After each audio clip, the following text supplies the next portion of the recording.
हैं आज की कहानी के ऊपर। आज की कहानी यूपी के बांदा और मुंबई के इर्द गिर्द की कहानी है। एक ऐसी कहानी जिसमें पुलिस के पास कोई क्लू नहीं होता, कोई सुराग नहीं होता और पुलिस एक कत्ल की तहकीकात कर रही होती है और उसे पता नहीं था कि आगे चलकर एक दूसरा कत्ल, एक दूसरी लाश, एक दूसरे कत्ल की कहानी उसका इंतज़ार कर रही है। ये कहानी है गोवंडी की, महाराष्ट्र मुंबई के करीब। इसी गोवंडी के इलाके में एक सुनसान जगह पर एक कुआं था और उस कुएं के इर्द गिर्द चूँकि बहुत सन्नाटा था, कोई बस्ती भी नहीं थी, तो लोग अक्सर उसे एक भूतहा कुआं कहते थे कि एक थोड़ा हॉन्टेड टाइप प्लेस है। लेकिन बच्चे तो बच्चे होते हैं, अक्सर जब वो अपने घर से छुप कर खेलने कूदते निकलते तो उसी कुएं के पास पहुंच जाते और कई बार उस कुएं में थोड़ा बहुत पानी होता तो पानी के अंदर नहा लेते, खेल कूद लेते, फिर निकल जाते। इसी बात अक्टूबर 2023 की है। अक्टूबर 2023 में कुछ बच्चे उसी कुएं में खेलने के लिए पहुंचे। कुएं के करीब गए तो कुछ बच्चों ने कहा कि चलो उतर जाते हैं, पानी कम था और अक्सर उस ज़माने से अरसे से वो वीरान जगह है और इसीलिए उसका नाम भी भूतहा पड़ा हुआ है। तो दिन में लेकिन लोग चले जाते हैं, शाम को जाते नहीं। तो अक्टूबर 2023 के एक रोज़ की बात है, कुछ बच्चे उस कुएं में उतर गए और पानी में खेलने लगे। तभी अचानक एक बच्चे का पैर उस कुएं के अंदर किसी चीज़ से टकराया। पानी चूँकि बहुत ज़्यादा था नहीं, तो बच्चे को कुछ अजीब लगा। उसने अंदर हाथ डाला, जिस चीज़ से उसका पैर टकराया उसे पकड़ा, छुआ और जब उसे उसने बाहर खींचा तो वो एक इंसान का हाथ था। बच्चे की चीख निकल गई, बदहवास एक वैसे ही कि कुआं भूतहा है, हॉन्टेड है। अब सारे बच्चे जो अभी तक खेल रहे थे, हंस रहे थे, बेतहाशा कुएं से बाहर निकलते हैं और दौड़ पड़ते हैं और चीख रहे हैं, क्योंकि उनको अभी तक ये समझ में नहीं आ रहा है कि ये अंदर जो हाथ है ये लाश है या कत्ल का मामला है। वो यही समझ रहे हैं कुछ भूत वूत का मामला है। वो बदहवास भागते हैं, फिर पहुंचते हैं अपनी बस्ती में। लोग पूछते हैं बच्चों को देख कर कि सारे इतने डरे सहमे क्यों हैं। तो बच्चा बताता है कि उस कुएं में एक हाथ है। पहले बड़े यही समझते हैं कि बच्चे मजाक कर रहे हैं, फिर लेकिन कुछ लोगों को लगता है भूतहा है, कुछ है। पहले तो बच्चों को डांट पड़ती है कि तुम वहाँ गए क्यों, लेकिन फिर जब उन बच्चों की बातों को सुनने के बाद कुछ बड़े फैसला करते हैं कि चलो पुलिस को फ़ोन कर दो। अब कौन जाए कुएं में उतरे, तो पुलिस को फ़ोन किया गया। थोड़ी देर के बाद पुलिस मौके पर पहुंचती है। पुलिस कुछ लोगों को कुएं के अंदर उतारती है। जब अंदर उतारती है तो अंदर से एक लाश फूली हुई बाहर निकलती है। अब उस लाश की शिनाख्त भी मुश्किल थी। उसको देख कर लग रहा था कि न जाने कब से पानी के अंदर है। तो पुलिस लाश को बाहर निकालती है। अब आसपास में सर्च ऑपरेशन शुरू कर देती है। आसपास में तलाश करते करते अचानक एक जगह पर पुलिस को कुछ खाली शराब की बोतलें मिलती हैं। कई लोग बस्ती के भी आकर, सुनसान इलाका था तो कभी कभी शराब पीने बैठ जाते। पुलिस को यही लगा, लेकिन फिर तलाश और किया तो देखा कि एक जगह और कुछ शराब की बोतलें हैं और एक छोटा सा बैग है। उस बैग में एक पर्स है। पुलिस की आंखें चमकी कि शायद इसमें कुछ सुराग हो। पुलिस ने सारी चीज़ें टटोल ली, लेकिन ऐसी कोई काम की चीज़ मिली नहीं। न कोई आईडी, न शिनाख्ती कार्ड, न कोई और जिससे मरने वाले की शिनाख्त हो सके। पुलिस ने पर्स खोला, उसमें से सिर्फ एक कागज़ का एक टुकड़ा था और उस कागज़ के टुकड़े पर एक मोबाइल नंबर लिखा हुआ था।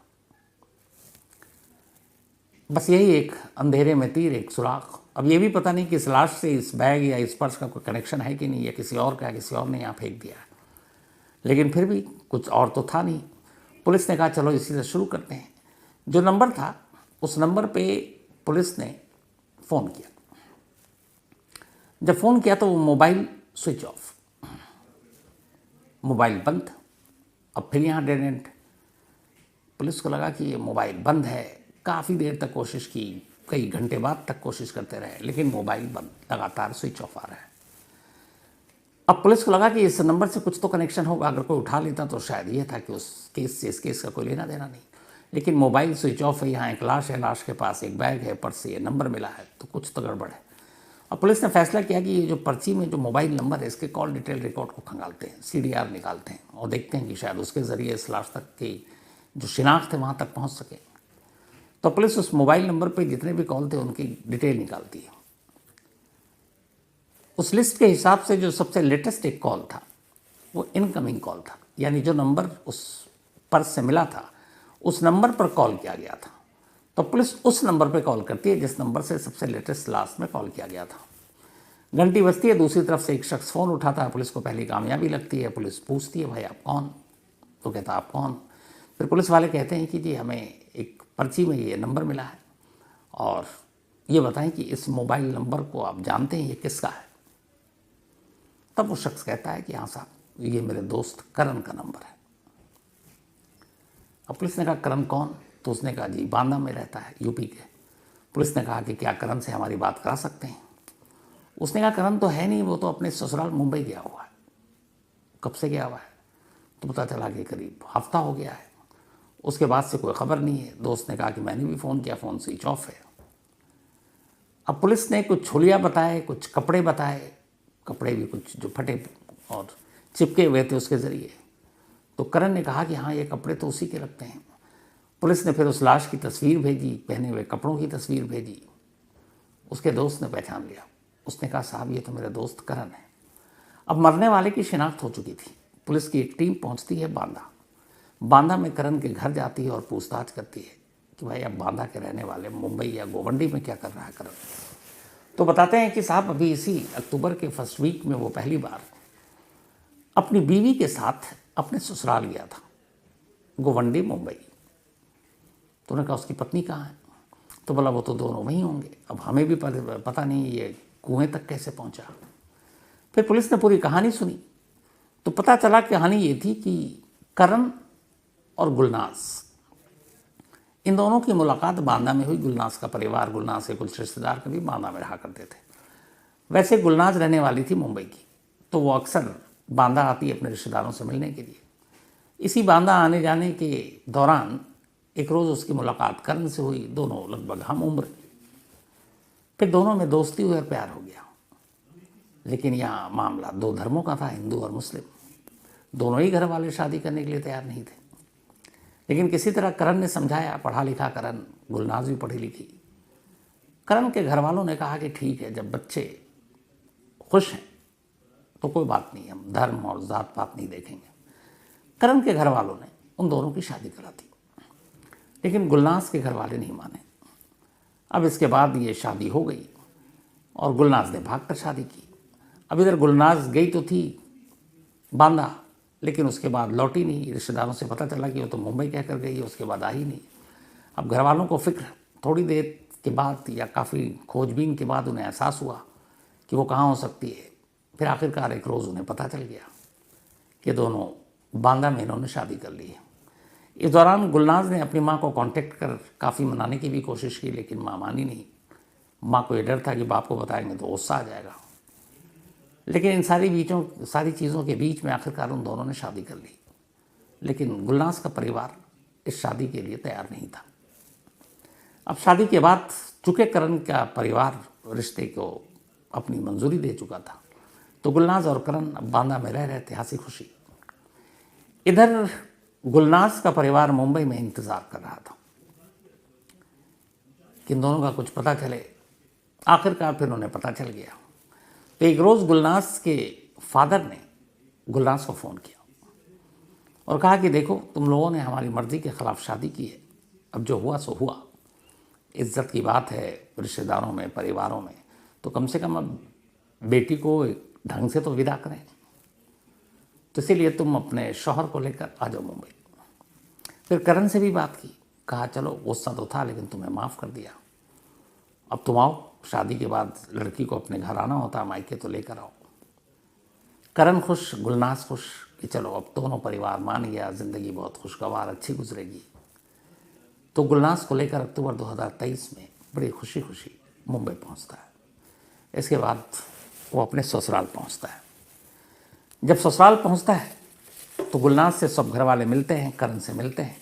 और थोड़ी देर के बाद गुलनाज के 3 भाई, जिसमें माइनर भी हैं, 3 और लोग, और गुलनाज के फादर करण से कहते हैं कि चलो तुम्हें कुछ और लोगों से मिलाना है। उसे एक गाड़ी में बिठाते हैं और गाड़ी में बिठाने के बाद इसी जो गोवंडी इलाका है वहीं सुनसान जगह पर पहुंचते हैं रात का वक्त। और फिर ये सब मिलकर करण को मार डालते हैं। करण का कत्ल करने के बाद उन्हें पता था इस गोवंडी इलाके में ये भूतहा कुआं है, इसके करीब कोई जाता नहीं है। उस लाश को कुएं में डाल देते हैं उसके पर्स वर्स को निकालते हैं, जो भी उसमें आईडी वाईडी थी वो अपने पास रख लेते हैं और उस कागज़ की पर्ची को कोई अहमियत नहीं देते, यूँ ही फेंक देते हैं। और यही वो गलती करते हैं। अगर वो कागज़ की पर्ची वो ले लेते तो शायद इस लाश की असलियत कभी सामने ही नहीं आ पाती। तो पर्स फेंक दिया, उसी में पर्ची रह गई, उसके बाद वो लोग लौट आए। अब उसके बाद ये पर्ची मिली, पर्ची के बाद उस नंबर से पता चला कि करण कौन है। अब ये सारी जब बातें पता चली तो मुंबई पुलिस को लग गया कि ये मामला चूंकि दो धर्मों की शादी का था तो ये ऑनर किलिंग है, जिसे अब हॉरर किलिंग भी कहते हैं। अब मुंबई पुलिस को एक और डर सताया कि अगर करण को मार दिया गया है तो शायद गुलनाज भी जिंदा नहीं होगी। फ़ौरन पुलिस की टीम पहुंचती है गुलनाज के घर वालों से पूछताछ होती है। उसके बाद गुलनाज के पिता और 3 और लोग, 2 माइनर, इन सबको हिरासत में लिया जाता है। अब इन सब से पूछताछ होती है। जब पूछताछ होती है तो मुंबई पुलिस का शक सही था। जिस रात करण को मारा गया और फिर इसी गोवंडी इलाके के भूतहा कुएं में उसकी लाश फेंकी गई, ये सभी लोग उसके बाद घर लौटते हैं। घर लौटने के बाद अब गुलनाज चूँकि पहली बार ससुराल आई, कुछ घंटे भी नहीं हुए, और देख रही है कि उसका पति सब साथ लेकर गए, लौटे नहीं अभी तक। तो पूछती है कि कहाँ है करण। तो कहते हैं कि किसी के साथ है, चलो तुमको भी वहीं पे मिलाते हैं। खुशी खुशी गुलनाज भी गाड़ी में बैठ जाती है। फिर वही बाप वही भाई। गाड़ी में बैठने के बाद रास्ते में ही ये लोग मिलकर गुलनाज का भी गला घोंट देते हैं। गला घोंटने के बाद इस बार गाड़ी गोवंदी की जगह नवी मुंबई की तरफ थी और नवी मुंबई में ले जाकर एक सुनसान जगह पर उस लाश को फेंक देते हैं। पूरा परिवार रात को लौटता है और फिर अपना बदला एक तरह से पूरा मान लेता है कि बेटी ने मर्जी के खिलाफ शादी की तो उसका अंजाम यही होना चाहिए। और इस तरीके से करण और गुलनाज दोनों जो खुशी खुशी आए थे कि शायद उनका परिवार अब एक्सेप्ट कर लेगा, मान लिया है, उन्हें पता नहीं था, ज़रा सा भी अंदाज़ा नहीं था इस खतरे का, और दोनों अपनी जान गंवा देते हैं। पता नहीं लोग इस हद तक कैसे आगे बढ़ जाते हैं कि बच्चों की जान भी ले लेते हैं। सभी लोगों को पकड़ा गया। इसके बाद इन्हें जुडिशियल कस्टडी में भेजा गया। चार्जशीट दाखिल हो चुकी है, ट्रायल शुरू हो चुका है, लेकिन अभी शुरू हुआ है। अब मुकदमे का फैसला कब होगा, कब आएगा, फैसला आखिरी किसी को नहीं पता। लेकिन नवंबर 2022 में इन लोगों की शादी हुई थी, गुलनाज और करण की, और अक्टूबर 2023 यानी लगभग 11 महीने बाद इन दोनों को गुलनाज के ही घर वालों ने मार डाला। तो ये थी आज की कहानी ख़त्म करूँ उससे पहले वही अपना सिलसिला। आज निधि सोंधी, इनका बर्थडे है, तो हैप्पी बर्थडे निधि। और ये प्रतीक जी की पत्नी है। साथ ही दक्ष सुहानिया का भी आज जन्मदिन है, तो हैप्पी बर्थडे दक्ष। और ये संजय कुमार जी के बेटे हैं दक्ष। साथ ही आज अश्मानिका, इनका भी बर्थडे है, तो हैप्पी बर्थडे अश्मानिका। और ये भेजा ललित ने है। इसके अलावा दानिश अली, इनका भी आज बर्थडे, तो हैप्पी बर्थडे दानिश। और ये भेजा है इरफान ने। कामरान खान, इनका भी आज बर्थडे, तो हैप्पी बर्थडे कामरान। और ये भेजा है नज़मा ने। इसके अलावा अनिल पुरोहित, इनका भी आज बर्थडे है, तो हैप्पी बर्थडे अनिल जी।